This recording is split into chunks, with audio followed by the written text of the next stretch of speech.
il n'y a pas de fonds disponibles pour accompagner les jeunes. Et à ce propos, dans notre, comment dirais-je, dans la série de propositions de loi que nous avons, nous allons faire un plaidoyer auprès des ministères, de sorte à ce qu'ils puissent... permettez-moi, excusez-moi. Non, mais la question, c'est quelle est la loi ou quelles sont les lois qui vous dérangent? Ce n'est pas une question Pas qui vous dérangent, mais qui pénalisent les habitants de votre circonscription. Nous avons nos propositions de loi que nous allons soumettre à Cocody. Et nous avons remarqué beaucoup de choses, notamment des jeunes qui décrochent, des jeunes qui décrochent, qui ne vont plus à l'école, des jeunes qui s'adonnent à la drogue, etc. Et pour cela, pour ces phénomènes que nous avons détectés, nous avons des propositions de loi. Laquelle, par exemple? Monsieur Nour, nous sommes engagés sur la base d'un constat. Et nous avons constaté certaines choses qui ne fonctionnent pas bien à Cocody. Par exemple, l'éclairage, par endroits qui ne fonctionne pas. Et vous pensez que ça, c'est le rôle du député? Est-ce que c'est le ressort du député? non, c'est du ressort du député dans la mesure où le député peut...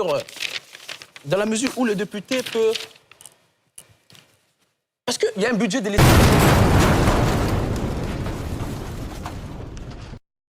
Très bien. On comprend donc que Jean-François Kouassi, député de Cocody au soir du 27 décembre, va faire énormément de lobbying pour que les préoccupations de ses administrés, je ne dirais pas comme ça, mais des populations de la circonscription de Cocody puissent donc être solutionnées. Alors, on va maintenant permettre à Traoré Youssouf Olivier de répondre aussi à cette question posée par Mohamed Nour Djarassouba. Est-ce que quand vous regardez le Parlement actuel, il y aurait des lois qui défavorisent les populations d'Anyama de façon particulière, mais de façon plus générale même, les Ivoiriens, parce que les députés, ce n'est pas que le député d'Anyama, on dira de vous plus tard, vous êtes le député de la nation. Merci beaucoup. Avant de répondre à cette question, j'ai envie de parler de mon lien avec Anyama. Jean-François Kouassi en a fait tout à l'heure par rapport à Cocody. Moi, Anyama, contrairement à Jean-François Kouassi, j'ai un lien très fort avec cette commune-là. Mon père y est né. Ma mère aussi, moi aussi. Et depuis 1996, quand je suis né à l'hôpital général d'Anyama, je n'ai jamais fait un mois hors de cette commune-là. Et donc les réalités des populations, je les partage au quotidien. Quand il pleut sur nous tous. J'habite à Anyama. Et tout mon parcours scolaire, je l'ai fait à Anyama. Et donc il n'est pas question qu'un jour, le choix soit porté sur une quelconque autre localité. Et donc le lien, il est très fort avec Anyama. En ce qui concerne les lois, Djarassouba, c'est ça? C'est bien ça, oui. Tu as parlé de quelque chose de très important par rapport au féminicide. Oui. Je dénonce ça. D'ailleurs, Anyama a été impacté par des féminicides ces dernières années. Bien évidemment. Mais le féminicide et tout ce qui y accompagne, tout ce qui a trait aux violations des droits de la femme, ou sinon tout ce qui touche à la femme, ça devrait être le combat de tout le monde. Et ce n'est pas une question qui s'oppose. Quand tu t'engages en tant que député, quand on sait le rôle que la femme joue dans notre société, quand on sait le rôle, pas que dans notre société, la femme, c'est la vie. Elle donne la vie, elle entretient la vie, elle fait tout pour que... C'est grâce à elle que nous sommes là aujourd'hui. Et donc, bien évidemment, que nous nous mettrons de leur côté. Nous mènerons des combats pour que ces femmes-là puissent avoir une place au sein de notre société. Je ne vais pas indexer spécifiquement une loi qui met à mal les conditions de vie à Anyama, mais il y a beaucoup d'injustices pour lesquelles nous nous sommes engagés politiquement, surtout pour ces élections législatives.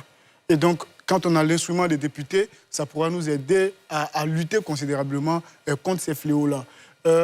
Mon frère Alamine disait tout à l'heure que ce n'est pas le rôle des députés. Moi, je rejoins Jean-François Kouassi sur le coup. Le rôle des députés, ce n'est pas que de voter des lois.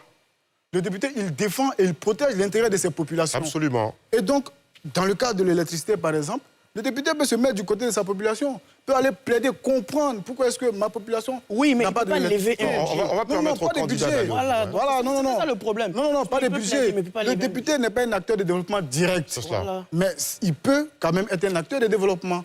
On a vu des députés qui ont plaidé, qui ont réussi à obtenir des choses sans toutefois détenir des budgets pour pouvoir travailler dans leurs différentes communautés. Exemple. Assalé Tiemoku. Sur quel cas? Il a pu avoir La data.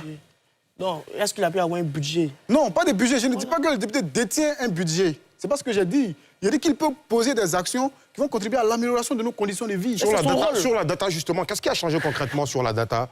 Mais la data, les réseaux de téléphonie mobile avaient décidé à un moment donné, Oui. je pense qu'on a été tous témoins de la question, d'augmenter le nombre, le coût de la data. Et il s'est levé comme un seul homme, a défendu les populations. On a boycotté ces réseaux de téléphonie mobile-là. Aujourd'hui, ils sont revenus en arrière, ils sont revenus sur les décisions. Mais la data qui devrait coûter à l'Ivoirien plus de 1000 francs, aujourd'hui, nous coûte pratiquement 1 giga, nous coûte pratiquement 380, 400 francs en Côte d'Ivoire. C'est un combat qui a été porté par un député de la nation. Il n'est pas acteur de développement direct, il n'a pas de budget pour pouvoir faire ce travail-là, mais au moins, il peut défendre les intérêts de ces populations. Très bien. Merci beaucoup. Josias, ça c'est bon qu'on n'a pas entendu depuis le début de cette émission. Oui, il y a une chose qui revient généralement lorsqu'on parle des jeunes candidats qu'on a là, par exemple, qui veulent être députés de la nation, c'est qu'ils ne sont pas compétents, c'est qu'ils n'ont pas les relations, c'est qu'ils n'ont pas la connaissance de la chose. Alors, face à tout ce qui revient en ce sens-là, qu'est-ce que vous répondez clairement à cela? Est-ce que vous croyez qu'il y a des éléments qui prouveraient que vous avez les compétences qui peuvent aller dans le bon sens et vous permettre d'assurer cette fonction-là? Qu'est-ce que vous répondez? J'aimerais commencer par vous, s'il vous plaît. C'est une réalité, les jeunes sont infantilisés dans la sphère politique. Mais il faut faire la part des choses. Un jeune n'est pas un enfant n'est pas un jeune.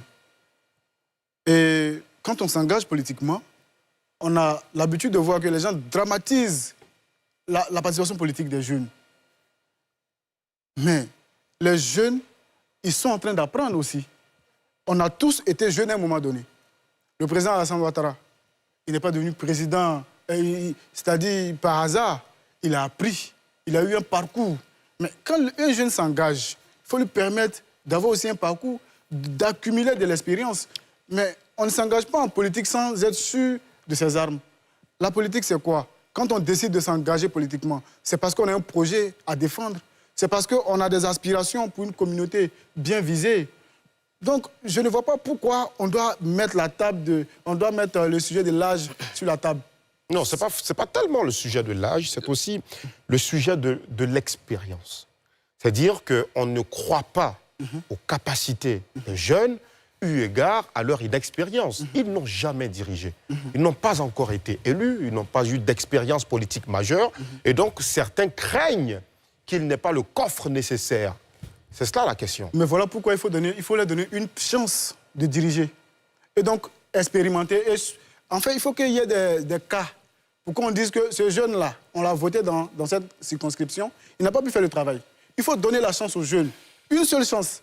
Et quand c'est pas bon, on les enlève. C'est la politique. On ne devient pas politicien parce qu'on est jeune. Et ce n'est même pas un argument de campagne. Mais quand on vient, on a des projets. Il faut comparer les projets que les jeunes proposent par rapport aux projets que ceux qui ne sont pas jeunes proposent. C'est cela la question. Il faut les mettre sur les mêmes tables de débat. Il faut qu'ils discutent. Il ne faudrait pas que la question générationnelle vienne les enfreindre. Comme, voilà, on a de l'expérience. Mais l'expérience, là, ça s'acquiert avec le temps. Très bien. Il faut donner l'occasion aux jeunes. Très bien.